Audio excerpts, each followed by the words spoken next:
welcome to another edition of Tech Tuesday presented by Delta Media Group, where we know that if a bunch of buddies from high school come to you and say, hey, come backpacking with us, it'll be easy. They're lying. It's not easy. So, today we are going to take a look at Open House Connector. Open House Connector is something we've had in here for a while, and we've been making updates to it periodically, so we wanted to make sure to get a new video in place to cover what some of those additional updates are and see how you can use it overall now. So, first off, to get to Open House Connector, we're going to go down to Listings and then click on Open House Connector. Alternatively, like everything else in DeltaNet 6, we could just type Open House Connector up into the search bar up here and get to it that way, but I'm just going to click here, just to keep it easy. So now, what Open House Connector is for is you will either download the app onto a tablet, or you could use it directly on your laptop, and then you take that device to an open house, set it up at the open house, and use it as your sign-in sheet there. In addition to just being a sign-in sheet, it can also ask some survey questions for the customer right there in the app. It can send them a survey question form after the fact, so they can fill out some survey questions after. It can do both of those things now, so you could have some questions during and then some questions after. And then it also records all of the information they put in, so that you can automatically import their customer information or their contact information into the DeltaNet, and just get counts and counts of all the people who have attended the open house, plus what all their survey questions looked like, both individually and kind of aggregated into combined responses. So let's run through it so you can see how this thing looks and how that information is going to be organized. So first off, on the Open House Connector page, we have our login credentials. This is how we log into the app. And then as we scroll down here, you've got how you get the app. So you could either go directly to the App Store, the Apple App Store, or the Google Play Store to download the app on your device. Or, if you're using a tablet, you could log into the DeltaNet on that tablet, go to this page, and use these links as a shortcut to download the app from the Play Store. If you're using this on a laptop, you would just click Use in a web browser, and I'll do that in a minute here. But when I do that, it's going to open up in a new tab, so that I'll have a new tab that is actually the app. And the idea would be you just full screen that browser window and set it up on a laptop at your open house so that that's the only thing that the users see when they walk in. So, before I get to that, we're going to scroll down a bit. So we have 3 tabs here, is how you get to all the settings and the different things you've done here in Open House Connector. First, you have open houses. These are the open houses that you have hosted using Open House Connector. And if I click on any of these, it gives me some information about that open house, what time it took place. Now these will show up automatically after you host an open house. I can click a button here, so this shows me the total number of guests that have signed in, and if I want to import them all into the DeltaNet, I can click this button, and that'll import all these guests at once. I can see my question roll-ups, that kind of aggregated question view, so these are all of my survey questions, and if I expand each one, it will tell me how many people answered each way. So there was only one attendee here, so there's only one, but if 5 people answered about right and 3 people answered somewhat overpriced, then I would see a 5 here and a 3 here. And then just a breakdown, a little bar chart that shows me the percentage that went to each of those different question answers. So that is the breakdown I get on this page. Now if I go over to Guest Overview, I can see all of the guests individually, and if I expand those, I can see how that specific guest answered the questions, and I can also import just that guest. So if I just want to do an import of this guest, I don't want to import everybody that attended this open house, I can do that. The use case there is typically, you can have one of your questions would be, are you already working with another real estate agent? If they are, then you would choose not to import those. If they aren't, then you could click the import button and pick and choose which ones you want to import. So there you go. And now you can see you've got a few little sprites here to indicate that there's some activity. So this one is indicating that one customer signed up. That's what this one is. This one is that one is not been or has not been imported, and you can see it brings up that little message when I roll over it. And then the same down here. So all that is, that red number, or really white number within a red bubble, is just an indicator of how many haven't been imported of all those that signed up at this open house. And then the little exclamation point here is actually showing me that this is the customer that wasn't imported. So since there's only one, it's a little harder to visualize, but if there were 10 here, and say 3 of them haven't been imported, those 3 would have this little marker to make it obvious to you which ones haven't been. So now we'll close out of this. Now if we move over to survey questions, This tab lets me define all of those questions and whether I want them to appear as pre or post survey questions. So you can see I have a lot of questions set up in here, and this is real easy. So with all of these, I can click a preview button to see what that question is going to look like within the app. It just gives you an idea. Here's the question, choose one of the following, and those are the potential answers. I can drag these questions around to change either the order or when they will show up. So if I wanted this to be a post open house question instead, I could just drag it over here, move it back over here. Now it's going to be asked in the open house survey itself. If I want them to be asked in a different order, I can just change the order. If I want to turn any off, I can just use this toggle, and that switches that question off. And if I want to turn any question on, switch the toggle, I can turn that question on, and just drag and drop to change the order on those as well. So a lot of options set in there. Now you can see I only have a preview button on some of these, and that is because these are kind of company system-wide questions, whereas the questions that I have this action button on are those that I've created in the system. So I have more access to change those because those are my questions. The company questions, I can just turn them on or off or change the order as per the company settings. So if we go down here on one that I do have the actions button, I still have the preview option, but in addition to that I have delete, or I can edit that question. So we'll close out of that. Now the edit interface is very similar to the new question one. So if I click on new question, if I want to add a brand new one, this is my question. Now I can select a question type. So you can see select is just a standard radio button select box, so I can select one of the answers. So you can see I have option 1, option 2. I can add more options if I want, but these are essentially going to be answer options that'll just have a radio button, so I can only select one of those if I'm actually taking the survey. And then I can choose whether I want to add it initially to the pre-open or the post-open. Pre-open is really just the ones that are presented in the app during the open house, and then post-open are the ones that are sent to the consumer afterwards. So now the other option is I can allow other, which would just give me a fill-in box in addition to the radio button options.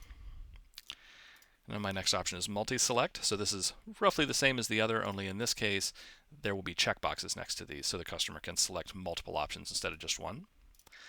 And then represented by another agent is a special question. You can only have one question of this type, and the options can only be yes or no because this is a specialty question. Like there's additional behavior that is attached to this question, and that's why it is a special question type that can only be answered once. But again, this is just a question that is saying, are you represented by another agent? If you are, then we know you don't want to import that one. And we'll just roll down here, and you can see it gives you some additional information here. Users who select this option will not receive the survey autoresponder, will not be available to import. So that's the special functionality attached to the represented by another agent question type. But then we do allow you to phrase that question however you would like. So that is why you can change this part. And then last is a text response, which is exactly what it sounds like. It just gives them a text response or a text field where they can type out their response instead of selecting from your preset options.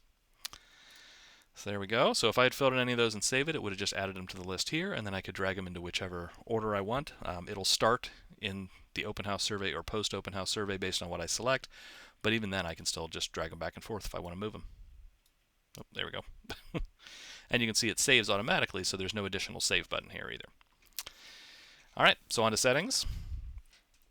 So here in settings, we have our sign-in form itself. So you can change the prompt a little bit, which appears here. So it gives you this nice little preview to see how that's going to look. First name and email address, or full name rather, and email address are always fields. These two fields are always included. But then I have a little control over the phone number field. So I can disable it altogether and it's just gone. Make it active, so it'll be on the form, but it won't be required. Or I can make it required, in which case it will actually be required. So basically the customer won't be able to continue through the rest of the sign up and the rest of the survey unless they fill in their phone number. And once I make any changes here, I would click Save Changes in this section, and that would save those. Now moving on down, we have our open house guest import. So right now auto import is turned off. If I turn this on, then everything we went over on that individual open house display where I could see the guests that haven't been imported and choose those, import them individually, or import that whole set of open house guests. If I turn this on, those imports will happen automatically. So I won't have to go into that survey and import those. It'll just import them all on its own. Now once they're imported, I can have everybody who came in through Open House Connector, regardless of the open house, all go into a single group. So we have Open House Connector contacts. You can customize that however you'd like, just changing that group name. Just know that if I import all guests, let's say I have an open house for 123 Main Street, and I import everybody who signed up at the 123 Main Street open house. The system is going to create a group called 123 Main Street Open House Connector Guests. I don't think that's exactly what it's called, but it creates a very obviously named group for all of the contacts that came from that specific open house, regardless of how I have this setting set up. So then if I wanted to just target that group with an email, I could do that, just everybody who came to that specific open house. But if I wanted to target everybody who came in through Open House Connector, regardless of which open house they signed in on, that is what this group is for. So this will be a group that has everybody in it that ever signed up at an open house through Open House Connector, whereas the other ones that are created automatically anyway are just looking at those specific open houses. So I would switch this on, set my name, and then everybody goes into this group. So moving on, the next piece we have is the survey autoresponder to guest. So what this is going to do is after the open house is over, the system is going to send this email out as long as this is turned on. The system is going to send this email out to everybody that attended that open house, except for those people that said yes on the working with another agent question, because as it said on the other page, it's not going to send to them. There is some special functionality for this though. So if you have post open house questions set, this must be turned on in order for the customer to get an email prompting them to go and answer those questions. So even if you have post open house questions set, if this is turned off, then they're never going to get those questions because the questions go into a link in this email. So with this turned on, if I do have post open house questions set, this email will also include a link that says, click here to complete this post open house survey, something like that. And then if they click on it, it'll take them into the post open house survey where they can go in and answer those questions. Now the next piece we have down here is our miscellaneous section, so we may add some more settings to this section as we go, but so far right now just this open house summary report is the only thing that is turned on. And you can see right here an email report will be automatically generated containing all of the guests that have logged into Open House Connector during an open house, as well as a summary of the survey results. If you do not want that report, you would just turn this off and click Save. Otherwise, you leave it on and that report will come through. So there you go. So those are all the settings. So now let's take a quick look at the Open House Connector app itself. So I'm going to go up here and click on Use in a Web Browser. And while that is loading the page up, I'm going to grab my ID here and we're going to get signed in. Actually, we're going to log out just so you can see me sign in. There we go. So we'll put in my ID and then my PIN. Now this process is the same regardless of what device you're doing this on, so I just happen to be using a single web browser window to handle it. But if you had a tablet and you had loaded up the Open House Connector app on that, then you would use these credentials to sign in on the app there. Keep in mind also that you only have to sign in once. Once you've signed in on that device one time, then you're set to go. So we're going to log in. It's going to take me in, and if I had any open houses that were pending or any open houses coming up, I'd be able to select from those right here. So you can see we have the My Open Houses, so it's looking at only My Open Houses. If I switch to Company Open Houses, it's now looking at all open houses coming up within the company. So I would see all of those and be able to select from any of those to start off Open House Connector. And then next we have IDX Open Houses, so now it's looking at all open houses that are in any of the IDX data we have coming in. Keep in mind that this option will only be available if the company has it turned on, so if it is turned on at the company level. So you may not have an IDX Open Houses tab. And typically you're not hosting an open house for a non-company listing anyway, though you might be, so that's why we have this option in here. So whichever tab you select it from, or if you search by an address, let's say you have a lot of listings, a lot of company listings to go through, you can search by address to narrow it down. So, for example, 41 Partridge Walk, let's say we like that one. And there we go. So these are all of the upcoming open houses, and you can see the dates are different here, so they are different open houses for the same listing. But it narrows this down to make them easier to find. So once I've found the open house I'm hosting, I'm just going to click on it, or tap on it rather if I was in an app, using a tablet. It loads it up here, and then that's all I have to do. Now I can just set this up at my open house, and as customers come in, the idea is that they will tap the sign in button, see some information about the property, tap sign in, and then go about filling out the form. So we'll call it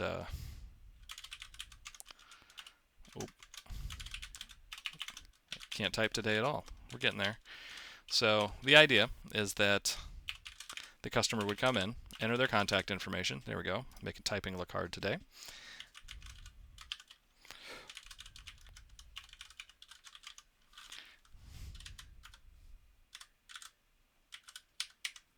There we go. Bunch of just made up stuff here.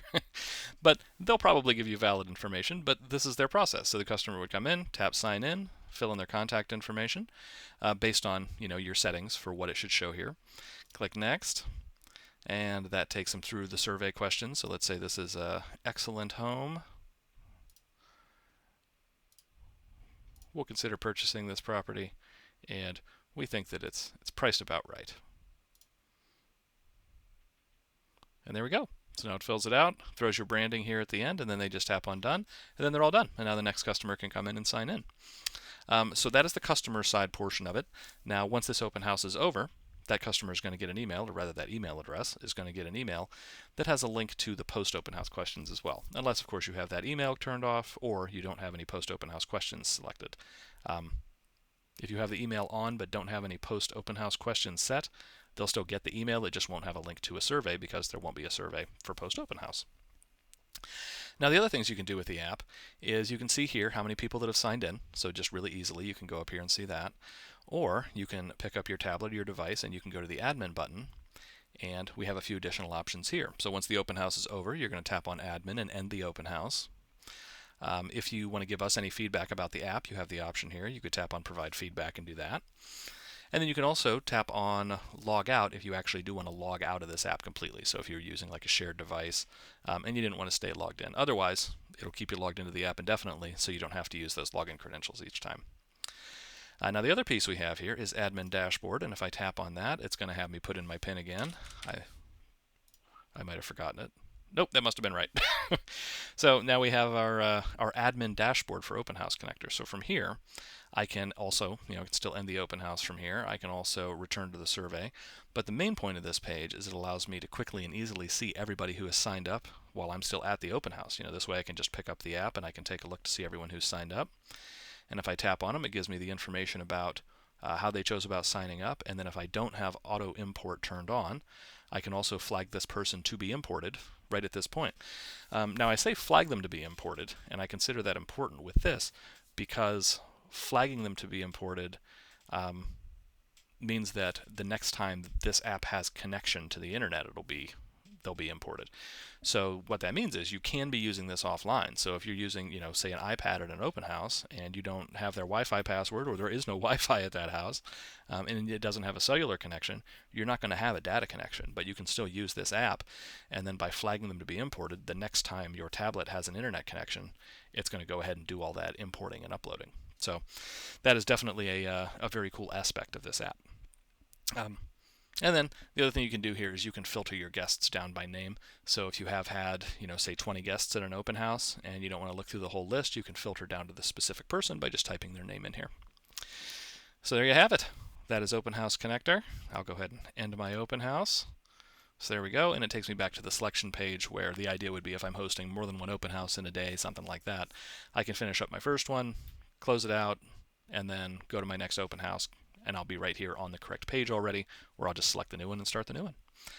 So there you go. That is Open House Connector, and it's in its current state. If you have any questions, comments, concerns, as always, feel free to send an email to support@deltagroup.com or give us a call, and we can walk you through this and whatever else you need. So thanks a lot for joining me, and I will see you again next week.